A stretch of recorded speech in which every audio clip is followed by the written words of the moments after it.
QS media پیش کرتے ہیں قرآنی مثالیں۔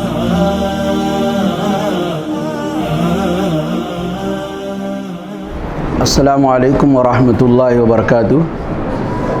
بسم اللہ الحمدللہ والصلاة والسلام علی نبینا محمد وعلی آلہ وصحبہ اجمعین وبعد۔ پیارے بھائیو، آج کی تراویح میں سورہ مریم اور سورہ طٰہٰ دو صورتوں کو ہم نے سماعت کیا ہے۔ سورہ مریم کے اندر اللہ رب العالمین نے ایک مثال دیا ہے۔ حضرت مریم علیہ السلام ہم جانتے ہیں کہ بیت المقدس کے لیے خاص تھی، وہ اللہ رب العالمین کی عبادت کرتی اور مسجد اقصیٰ کی دیکھ بھال کیا کرتی تھی۔ اللہ رب العالمین بیان فرمایا فَاتَّخَذَتْ مِن دُونِهِمْ حِجَابًا، انہوں نے اپنے گھر والوں سے، اپنے رشتہ داروں سے اور مسجد کے دیگر عبادت کرنے والوں سے تنہائی اختیار کر لی، یعنی اپنے حجرے میں چلی گئیں اللہ رب العالمین کی عبادت کے لیے اکیلے۔ فَأَرْسَلْنَا إِلَيْهَا رُوحَنَا، جب وہ اکیلے حضرت مریم اپنے کمرے کے اندر چلی گئی تو ہم نے ان کے پاس اپنا روح یعنی جبرائیل علیہ السلام کو بھیجا۔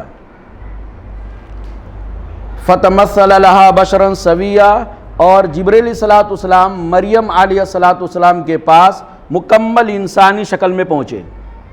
مریم علیہ السلام کے بارے میں ہم جانتے ہیں وہ پاک دامن عورت ہے، عزت کا بڑا خیال رکھنے والی تھی، دور دور تک ان کے یہاں کہیں بدنامی کا نشان نہیں دکھتا تھا۔ وہ اپنی عزت اور ناموس کو لے کر بہت زیادہ فکر مند رہتی تھی۔ ایک ایسی عورت یا ایک ایسی لڑکی جو کنواری ہو، جس کی شادی نہ ہوئی ہو، وہ اکیلے میں اگر ہو اور وہاں کوئی اجنبی مرد پہنچ جائے گا اور وہ بھی پاک دامن ہو تو اس کے دل کی کیفیت کیا ہوگی؟ گھبرا گئی حضرت مریم علیہ السلام نے کہ میں اکیلے ہوں، میرا یہاں کوئی ہے نہیں، اور یہ اجنبی نوجوان آ گیا خوبصورت شکل میں، کچھ تو نیت گڑبڑ ہے۔ اس لیے فوراً انہوں نے کہا انی اعوذ بالرحمن منک ان کنت تقیا، میں اگر تو اللہ سے ڈرنے والا ہے، اے نوجوان اگر تو اللہ سے ڈرنے والا ہے تو میں رحمان کی تجھ سے پناہ طلب کرتی ہوں، یعنی اللہ سے ڈر جا، غلط نیت سے آیا ہے تو اللہ کے واسطے مجھے ٹچ مت کر اور میرے ساتھ برا سلوک مت کر۔ چونکہ جبرائیل علیہ السلام جو آئے تھے وہ خوبصورت نوجوان کی شکل میں آئے تھے، جو اللہ رب العالمین نے مثال دیا وہ یہ ہے فَتَمَثَّلَ لَهَا بَشَرًا سَوِيًّا، جبرائیل علیہ السلام انسان کی مکمل شکل اختیار کر کے آئے تھے، یعنی کہاں جبرائیل اور کہاں انسان بالکل سیم ٹو سیم ہو گئے۔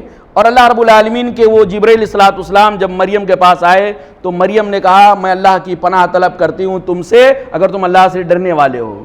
چونکہ مریم کو یہ کہاں پتا تھا کہ وہ انسان ہے یا فرشتہ ہے، وہ تو جو دکھائی دے رہا تھا وہ حضرت جبرائیل علیہ السلام نہیں دکھائی دے رہے تھے، وہ خوبصورت نوجوان دکھائی دے رہا تھا۔ اس لیے مریم علیہ السلام نے جو کردار ادا کیا وہاں پہ، وہ کردار ہماری اور آپ کی خواتین کے لیے عبرت ہے۔ وہ یہ کہ جب بھی اس طرح کے حادثات کے اندر وہ گھر جائیں، ایسے حالات ان کے زندگی کے اندر کبھی پیدا ہو جائے، اللہ نہ کرے پیدا ہو، لیکن کبھی ایسا پیدا ہو جائے تو فوراً ان کو اللہ رب العالمین سے رابطہ قائم کرنا چاہیے اور اللہ رب العالمین کی پناہ طلب کرنا چاہیے، اللہ رب العالمین سے سیکورٹی مانگنا چاہیے، اللہ رب العالمین سے حفاظت کی دعا مانگنی چاہیے۔ یقیناً اللہ رب العالمین ایسے لوگوں کی حفاظت کرتا ہے۔ جبرائیل علیہ السلام نے حضرت مریم کی مشکلات کو اور ان کی کیفیت اور گھبراہٹ کو محسوس کیا اور کہا جو تم سمجھتی ہو مجھے، میں وہ نہیں ہوں، تم مجھے نوجوان سمجھتی ہو، خوبصورت نوجوان، میں وہ نوجوان انسان نہیں ہوں، گرچہ میں نوجوان ہوں لیکن انسان نہیں ہوں۔ میں کیا ہوں؟ میں تو تمہارے رب کا بھیجا ہوا یعنی قاصد ہوں۔ اللہ رب العالمین نے مجھے بھیجا ہے تم کو یہ خوشخبری دینے کے لیے کہ تمہارے یہاں بچہ پیدا ہوگا۔ مریم علیہ السلام نے کہا میرے یہاں بچہ؟ ایک تو گھبرائی ہوئی تھی، وہ گھبراہٹ کم تھی، اس سے بڑی گھبراہٹ یہ ہوئی کہ پہلے تو ڈر لگ رہا تھا یہ آدمی ہمارے ساتھ کوئی برا سلوک کرے گا، اندر کا معاملہ ہے اس کو چھپایا جا سکتا، اب یہ تو ہم کو اس سے بڑی مصیبت میں ڈال رہا ہے کہ تمہارے یہاں بچہ پیدا ہوگا۔ اور مریم نے کہا ہماری شادی نہیں ہوئی ہے، ہم کو کسی اجنبی مرد نے چھوا ہی نہیں ہے، میں بدکار بھی نہیں ہوں، میرے یہاں بچہ کیسے پیدا ہوگا؟ بغیر شادی کے اگر بچہ پیدا ہوگا تو پوری دنیا جان جائے گی کہ یہ کیا ہے، یہ غلط عورت ہے۔ بہرحال اللہ رب العالمین نے اس کا تصفیہ کیا اور کہا گھبرانے کی ضرورت نہیں ہے، جیسا اللہ رب العالمین نے تم کو حکم دے گا ویسے تم کرتے رہنا۔ ایک عقیدے کی بات جو ہم کو معلوم پڑی وہ یہ کہ جو فرشتے ہوتے ہیں اللہ رب العالمین ان کو طاقت دیا ہے شکل کو چینج کرنے کا۔ ایک بار اللہ کے نبی صلی اللہ علیہ وسلم بیٹھے ہوئے تھے اور آپ کے ساتھ حضرت ام سلمہ رضی اللہ تعالیٰ عنہ آپ کی بیوی تھی. ایک آدمی آیا اور گفتگو ہوئی نبی کریم صلی اللہ علیہ وسلم سے, وہ آدمی چلا گیا. حضرت محمد رسول اللہ صلی اللہ علیہ وسلم نے اپنی بیوی حضرت ام سلمہ سے پوچھا معلوم ہے کون آئے تھے؟ کہا اللہ کے رسول وہ دحیہ کلبی تھے. کون تھے وہ؟ ایک مشہور صحابی دحیہ کلبی رضی اللہ تعالیٰ عنہ, وہ دحیہ کلبی تھے اللہ کے رسول صلی اللہ علیہ وسلم. تو آپ صلی اللہ علیہ وسلم نے کہا نہیں اللہ کی بندی, وہ جبرائیل تھے علیہ الصلوۃ والسلام. کون تھے؟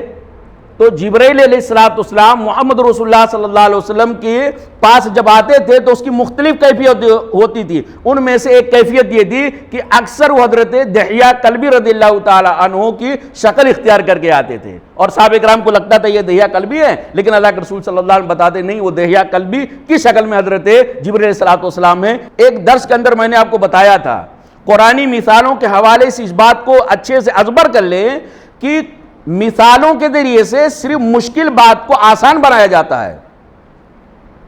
مشکل بات کو آسانی کے ساتھ سمجھایا صرف جاتا ہے.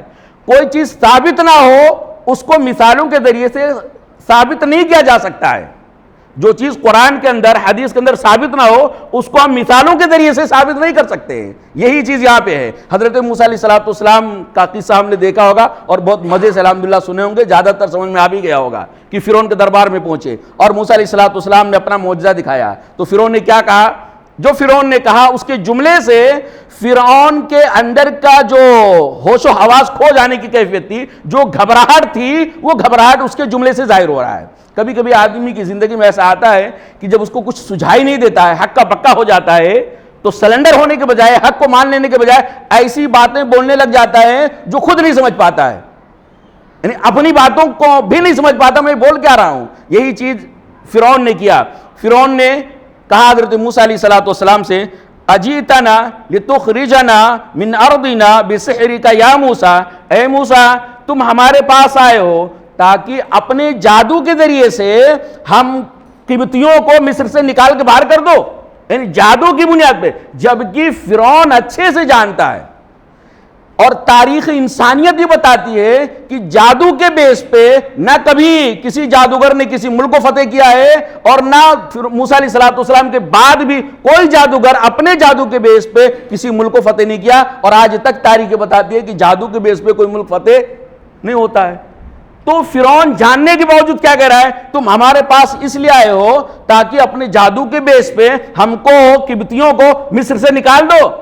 تو مطلب یہ ہے کہ جادو کے بیس پہ کوئی آدمی ملک فتح کر سکتا ہے. دوسری طرف وہ کہتا ہے فَلَنَأْتِيَنَّكَ بِسِحْرٍ مِثْلِهِ, اے موسیٰ اب ہم تمہاری طرح جادو لے کر آئیں گے. جو مثال اللہ نے دیا ہے فرعون کا یہ جملہ ہے, ضرور بے ضرور ہم تمہارے پاس لے کر آئیں گے بِسِحْرٍ مِثْلِهِ, تمہارے جادو جیسا جادو لے کر آئیں گے. موسیٰ علیہ الصلوۃ والسلام جادو دکھا رہے تھے. اسی لیے میں نے کہا کہ جو چیز ثابت نہ ہو مثالوں سے ثابت نہیں ہوتی ہے. اس نے مثال دیا, فرعون نے کیا مثال دیا کہ اے موسیٰ جیسا تم جادو لے کر آئے نا ویسا ہی جادو ہم لے کر کے آئیں گے اور ہم تمہارا مقابلہ کرا دیں گے, پھر پتہ چلے گا کہ تمہارے جادو کے اندر دم کیا ہے. اب ایک طرف یہاں یہ کہ فرعون کہہ رہا ہے کہ جادو کے بیس پہ تم ہم کو ہمارے شہر سے ہمارے ملک سے نکال دو گے. دوسری طرف یہ بھی کہہ رہا ہے کہ ہمارے اپنے مصر کے اندر بہت بڑے بڑے جادوگر ہیں. بھئی جادوگر اگر بڑے بڑے ہوتے اور جادو کی بنیاد پر کوئی آدمی کسی کو ملک سے نکال دیتا, کسی ملک پہ کنٹرول کر لیتا, تو یہ جادوگر جو تماشا دکھا کے 4 پیسہ اصولتے ہیں وہ تو فرعون کو پہلے ہی جادو کے بیس پہ مصر سے نکال دیتے, اور جادو کے بیس پہ سارے جادوگر سارے ملکوں پہ حکومت چلاتے کہ نہیں چلاتے. تو جادو کے بیس پہ کوئی آدمی کسی ملک کو فتح نہیں کر سکتا ہے. تو جو چیز ثابت نہیں ہوتی ہے, ثابت نہ ہو قرآن حدیث کے اندر, وہ مثالوں کے ذریعے ثابت نہیں کر سکتا. فرعون نے یہی کیا کہ موسیٰ علیہ الصلوۃ والسلام کے معجزے کو اس نے کیا ثابت کرنے کی کوشش کیا؟ جادو. تو کیا موسیٰ علیہ الصلوۃ والسلام جو دکھا رہے تھے وہ جادو تھا؟ وہ جادو ہرگز نہیں تھا اور نہ ہو سکتا ہے. جادوگر جو دکھاتا ہے وہ جادو ہوتا ہے. دونوں میں فرق کیا ہوتا ہے؟ زمین آسمان کا فرق ہوتا ہے. جادو جو ہوتا ہے وہ حقیقت کو چینج نہیں کر پاتا ہے.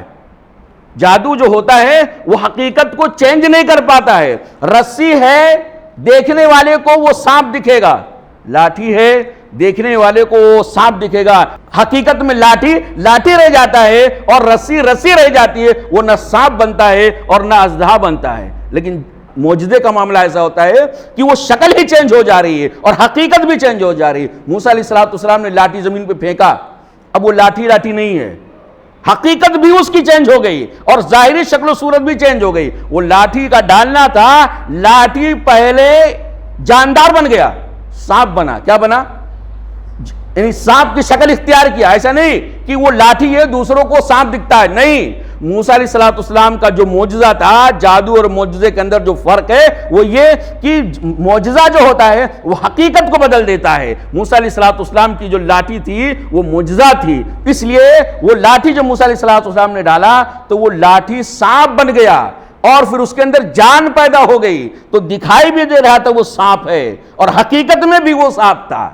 جب موسیٰ علیہ السلام اس کو ہاتھ میں لیا تو اب وہ جو سانپ تھا اب پھر اپنی اصلی شکل میں آ گیا، اب وہ لاٹھی بن گیا۔ تو یہ معجزہ اور جادو کے اندر بہت فرق ہے، لیکن فرعون اس بات کو سمجھ نہیں پایا، اور سمجھ بھلے پایا لیکن چونکہ اس کے پاس اس کے علاوہ کوئی اور چارہ نہیں تھا کہ موسیٰ علیہ السلام کو اس طرح حیران اور پریشان کرے اور لوگوں کو، عوام کو الو بنانے کی کوشش کرے۔ لیکن بہرحال یہ سب اللہ رب العالمین کی طرف سے ایک پلاننگ کے تحت ہو رہا تھا۔